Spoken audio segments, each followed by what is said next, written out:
Assalamualaikum warahmatullahi wabarakatuh. Selamat malam semuanya.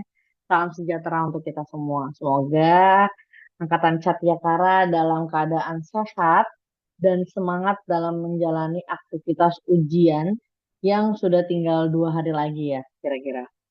Nah, untuk hari ini, Bu Wulan akan membahas beberapa soal yang memang bisa menjadi salah satu referensi kalian ketika kalian mengerjakan dan bagaimanakah cara pengerjaannya. Oke, untuk SAS besok, Bahasa Indonesia akan terdiri dari 3 materi, yaitu materi teks drama, kemudian resensi, dan yang ketiga adalah teks cerpen. Nah, kita langsung saja bahas dari nomor satu. Oke, nomor satu yang ditanyakan adalah majas dalam kutipan tersebut terdapat dalam kalimat bernomor berapa. Nah, kita lihat opsinya di sini ada nomor satu, 2, 3, 4, dan 6. Kita baca terlebih dahulu dan identifikasi majasnya. Apakah di kalimat tersebut ada majasnya? Mendengar nada suaranya, Wibisono tampak serius. Aku juga tidak mau dia menganggapku tidak perhatian. Di sini belum ada ya, belum muncul majasnya. Paling tidak aku menampakkan batang hidungku di sana. Nah, kata menampakkan batang hidung di sini lebih fokusnya ke batang hidung ya. Batang hidung adalah salah satu penggunaan majas metafora. Artinya paling tidak aku menampakkan batang hidungku di sana. Artinya bahwa dia akan hadir di sana. Batang hidung di sini bukan maksudnya itu nampakin batang hidung, enggak. Artinya adalah bahwa dia akan hadir, dirinya akan hadir di sana. Nah, kemudian berarti jawabannya adalah yang B ya, ketiga. Kita baca dulu selanjutnya ya. Koleganya juga pasti ingin mengetahui siapa istri Wibisono. Formalitas seperti itu merupakan peraturan tidak tertulis yang harus dijalankan. Sebenarnya, aku bisa saja mengelak dengan berbagai macam dalih. Namun aku tak ingin melakukannya. Berarti si tokoh aku ini tuh tetap hadir ya, menghargai undangannya si Wibisononya ini. Oke, lanjut nomor 2, pendeskripsian watak tokoh aku yang bertanggung jawab. Nah, berarti artinya dia bertanggung jawab ketika diberikan undangan walaupun cuma formalitas untuk mengetahui siapakah istri Wibisono dan ini cuma menjadi salah satu apa undangan yang formalitas seperti itu. Nah, kita lihat pilihannya pikiran tokoh, lingkungan tokoh, antar tokoh, fisik tokoh, atau tanggapan tokoh. Nah, kita lihat di teksnya di sini artinya tokoh aku menceritakan dirinya serta lingkungan sekitar yang ada gitu. Itu adalah lewat pikiran-pikirannya. Dari mana kita tahu dari pikirannya? Kita kuak dari kalimat satu. Kalimat satu ngomongin tentang tampak serius, gitu kan? Itu cuma ada di pikirannya. Aku juga tidak mau dia menganggapku tidak perhatian, berarti masih di pikirannya. Paling tidak aku menampakkan batang hidungku, masih di pikiran. Kemudian yang benar-benar menunjukkan itu di pikirannya adalah begini. Sebenarnya aku bisa saja mengelak dengan berbagai macam dalih. Namun aku tidak ingin melakukannya. Berarti itu kan cuma ada di pikiran tokoh. Apa sih Bu bedanya sama lingkungan tokoh? Kalau lingkungan tokoh berarti itu ada di sekitar tokohnya. Ya bisa jadi eh, diceritakan bagaimanakah lingkungannya dari sekitarnya, dari latarnya. Kalau antar tokoh biasanya itu terjadi dari percakapan atau dialog yang terjadi di dalam cerpen. Fisik tokoh berarti ciri-ciri fisiknya, tanggapan tokoh berarti reaksinya. Nah, ini kan nggak ada reaksi ya, cuman penceritaan si tokoh aku saja. Jadi jawaban yang benar adalah pikiran tokoh. Lanjut nomor 3. Kalimat yang menyatakan latar tempat terdapat pada nomor berapa. Nah, berarti kita lihat latar tempatnya. Mai masuk apartemennya yang lenggang. Ah, udah jelas banget ya. Apartemen. Berarti ini adalah latar tempat. 4. Jawabannya nomor 1. Mudah ya. Lanjut. Di sini ada teks lagi tentang konflik pada kutipan tersebut adalah, nah konflik ini adalah salah satu unsur dari struktur teks cerpen. Nah, jadi konflik ini terjadi karena adanya perbedaan si tokoh protagonis dan antagonisnya nih. Di sini tokohnya itu teman-teman Fajar tiba-tiba bersorak gembira. Namun tidak jauh dari mereka terlihat Dava yang terkulai lemas karena layang-layangnya putus. Padahal Dava sudah menggunakan berbagai strategi untuk memenangkan permainan layang-layangnya melawan Fajar. Tetapi kali ini ia tidak berhasil. Tidak lama senja pun tiba. Ketika terdengar suara azan, anak-anak membubarkan diri untuk pergi ke masjid. Berita kemenangan Fajar atas Dava semakin menambah keyakinan anak-anak desa itu bahwa layang-layang milik Fajar memang sakti. Berarti konflik yang terjadi ini antara si Dava sama Fajar ya. Fajar ini tidak berhasil memenangkan pertandingan layang-layang ya. Biasanya kalau main layang-layang itu antara satu layang satu dengan yang lainnya itu saling berkaitan dan terjadi gesekan gitu ya. Nah, mana yang paling bertahan dan tidak putus.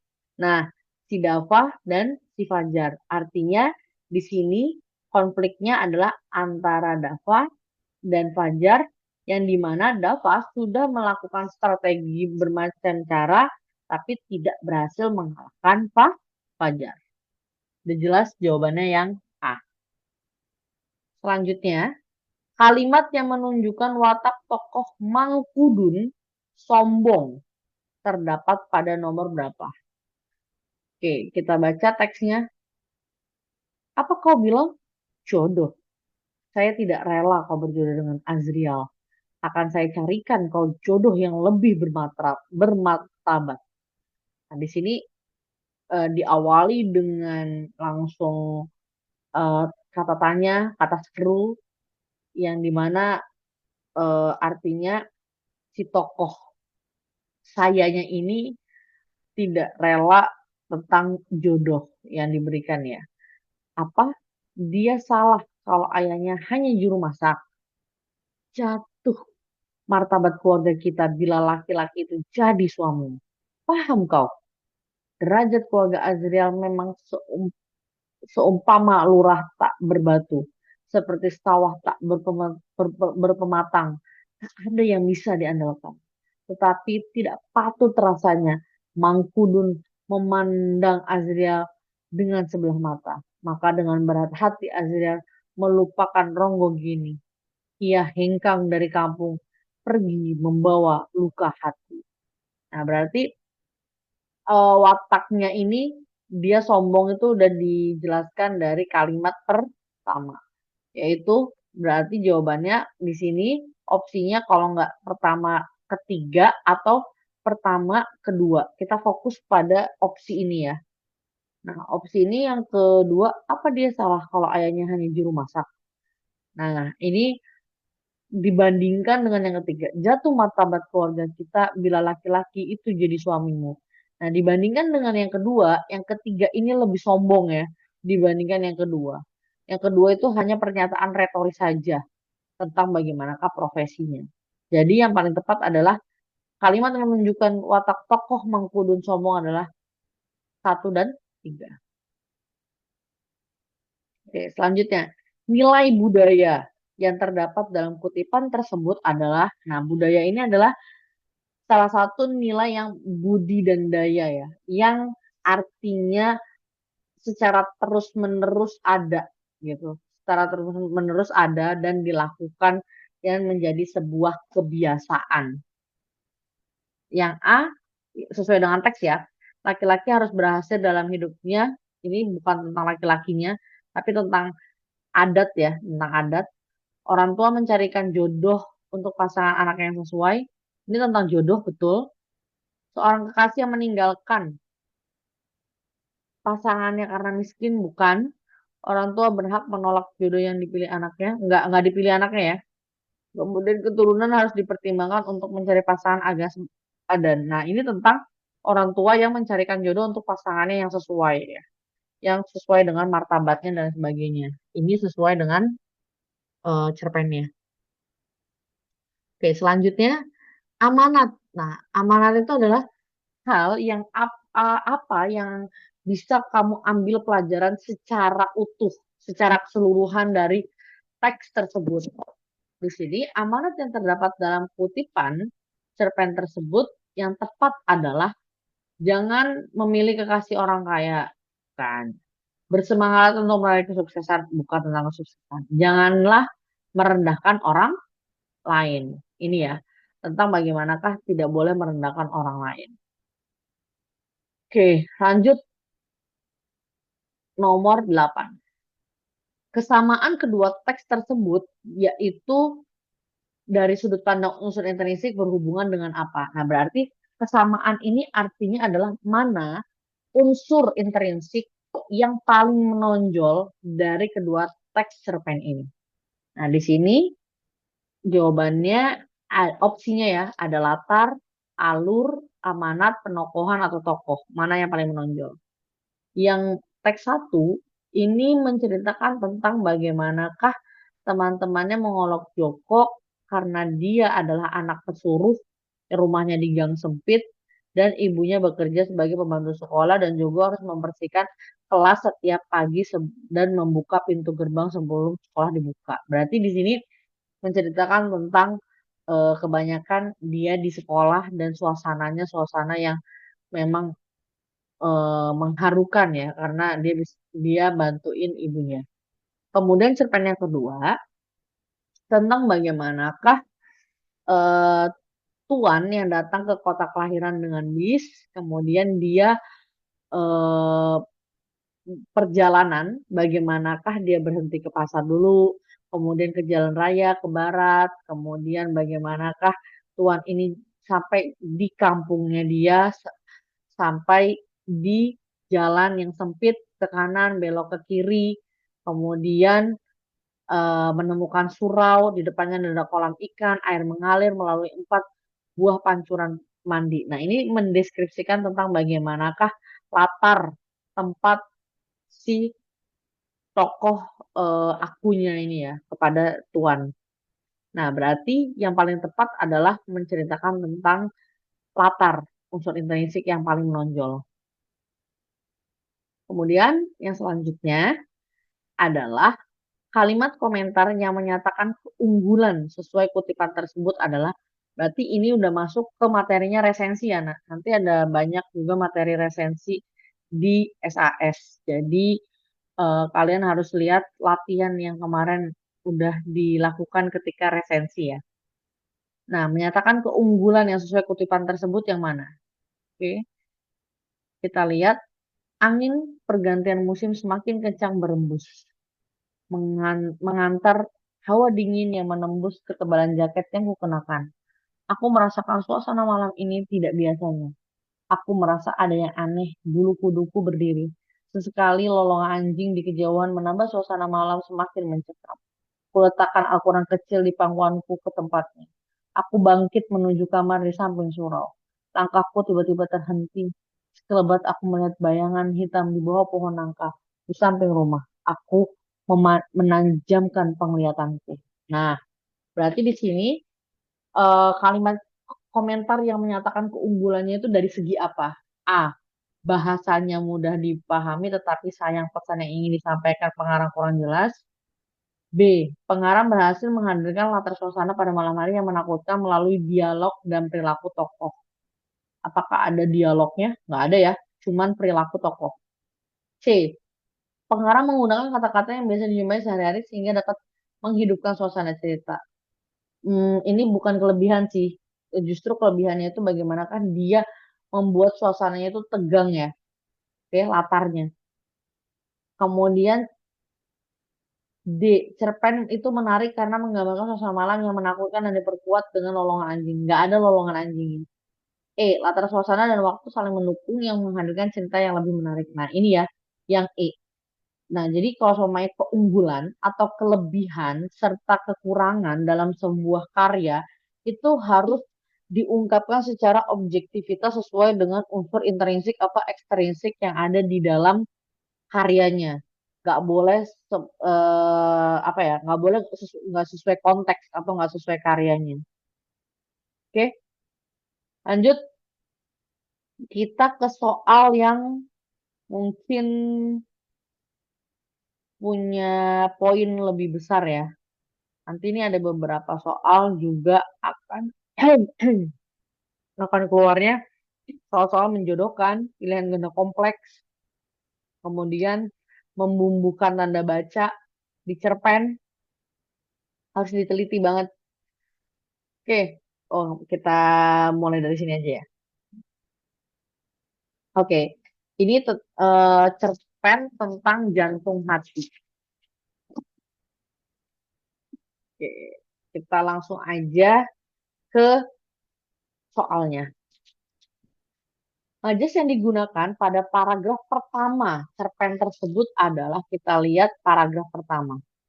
Anak laki-laki itu berlari meninggalkan pelabuhan Sunda Kelapa, Jakarta Utara. Udara sangat panas, angin kencang, angin berdebu, kota diperas habis-habisan.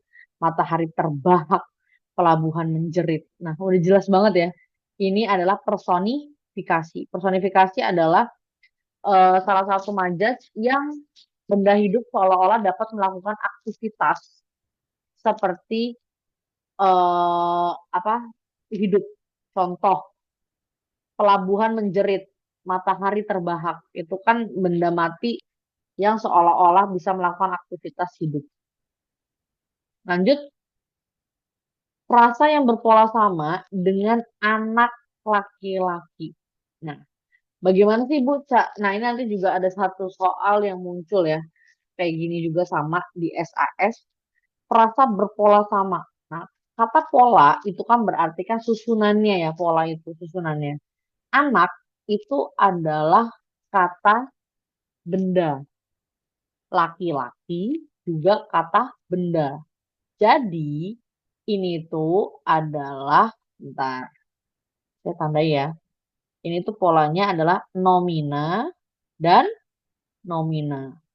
Sehingga nomina dan nomina dis- eh, kita sebut adalah frasa no nomina. Nah, mana nih yang polanya juga nomina-nomina serta frasa nomina? Kita lihat dari pilihan A, sedang makan. Kita tahu ya, sedang ini adalah adverb. Oke, makan ini adalah verba. Jadi nggak mungkin nomina. Rumah baru, ya rumah nomina betul. Baru itu adalah apa? Adverb. Oke, adverb. Halaman belakang. Nah, halaman ini adalah nomina, kemudian belakang ini nomina. Buku adalah nomina. Nah, tebalnya ini adalah adjektiva. ADJ ya, adjektiva. Nah, kemudian gadis cantik, gadis itu ya nomina, cantik itu adalah adjektif. Jadi, pilihan jawaban yang tepat sesuai dengan pola anak laki-laki adalah yang C, halaman belakang. Seperti itu ya, untuk penyelesaian soal terkait dengan pola frasa. Lanjut, kita ke nomor 23. Kaitan isi cerpen dengan kehidupan sehari-hari. Jadi kontekstualitas si isi cerpen yang tadi ya tentang tokoh siapa tadi ini yang berlari-lari ya mencari ibunya, anak laki-laki yang berlari-lari mencari ibunya. Itu tuh dalam kehidupan sehari-hari seperti apa kontekstualitas sekarang? A. Keinginan mencari ibu yang hilang. B. Berlari sekencang-kencangnya di jalan. C. Ingin mengetahui keperluan orang lain. D. Tidak mencampur urusan orang lain. E. Tidak boleh dengan keadaan sekitar. Nah, jawabannya adalah kalau kontekstualitas sekarang ya, bahwa kita di sini cerpennya lebih kayak tidak peduli dengan keadaan sekitar. Kita lihat bahwa di cerpen ini banyak kita lihat bahwa si anak laki-laki ini menyebut kata-kata ibu, ibu. Jangan menari lagi, Bu, ibu. Ia meminta ibunya untuk tidak menari lagi. Oh, jadi rupanya dia seorang penari. Tapi mana ibunya? Mengapa ia berteriak? Apa ibunya mendengar teriakannya? Mengapa ia melarang ibunya menari? Berapa orang berpapasan dengan yang menanyai kenapa ia berlari? Barangkali orangnya bisa menolong. Tapi dia nggak mau ngomong kan, gitu kan? Nggak mau terbuka, tapi tetap ngomongin ibunya. Artinya bahwa kita tahu ini banyak orang yang kurang peduli bagaimanakah si tokoh anak laki-laki ini kenapa melarang ibunya menari seperti itu. Lanjut, watak tokoh laki-laki yang gesit digambarkan melalui apa? Nah, kita tahu bahwa si anak laki-laki ini lari ya dari satu tempat ke tempat yang lain. Nah, ini diceritakan lewat siapa gitu. Nih, di sini ada kata-kata anak laki-laki itu. Nah, kita tahu kata itu. Artinya berarti di sini ada pencerita yang di luar cerita ini gitu. Oleh karena itu ini adalah bukan perilaku tokoh, bukan pikiran tokoh, dialog tokoh, pandangan tokoh lain, tapi lebih ke penjelasan pengarang. Nah, soal-soal kayak gini, kayak soalnya digambarkan melalui apa dan lain sebagainya, kita harus tahu ya posisi pengarangnya itu di mana. Artinya ini adalah salah satu unsur intrinsik sudut pandang. Nah, kalian harus paham nih sudut pandang si pengarang, posisi si pengarang itu ada di mana dan menggunakan kata ganti apa gitu. Lanjut, nilai yang terdapat pada paragraf ketiga adalah nilai lebih menunjukkan nilai sosial ya. Bagaimanakah sosial dia mencari ibunya dan bagaimana tanggapan orang-orang di sekitarnya. Oke, yang ini kayaknya udah tepat ya. Itu juga ada soal kayak gini menjodohkan. Terus habis itu ada juga eh, apa? Ada kayak gini apa? Kosakata. Kemudian artinya apa? Ada. Kemudian unsur pembangun cerita seperti ini juga ada. Jadi nanti ada satu cerpen, cerpennya lumayan panjang, nanti dibaca dengan baik ya. Kemudian juga ada yang menjodohkan kalimat dan majasnya. Nah, ini juga ada memasangkan peribahasa dengan maknanya juga ada. Oke, kayaknya cukup sekian untuk pembahasan ulangan harian teks cerpen. Semoga kalian semua bisa terbantu dan bisa semangat dalam mengerjakan soal bahasa Indonesia. Jadi, kuncinya adalah fokus, serius, dan baca dengan tuntas, tidak menduga-duga, atau apalagi cuman prasangka. Harus sesuai dengan teori dan ajaran yang sudah diberikan di kelas serta di video ini. Sukses untuk kalian semua, Angkatan 4 Satyakara. Semoga bisa mendapatkan hasil yang baik dan tidak remedial. Nanti nilainya seperti biasa ya, Ibu akan pajang di mading di hari terakhir SAS. Selamat malam, Assalamualaikum warahmatullahi wabarakatuh.